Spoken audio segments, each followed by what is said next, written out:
Today we are going to learn simple present tense in negative sentence. Start. Simple present tense.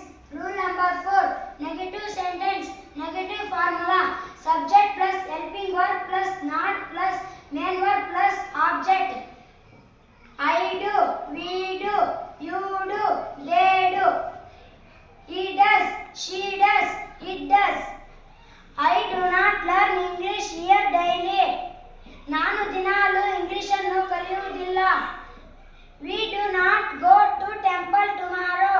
ನಾವು ನಾಳೆ ದೇವಸ್ಥಾನಕ್ಕೆ ಹೋಗುವುದಿಲ್ಲ. We do not eat an apple.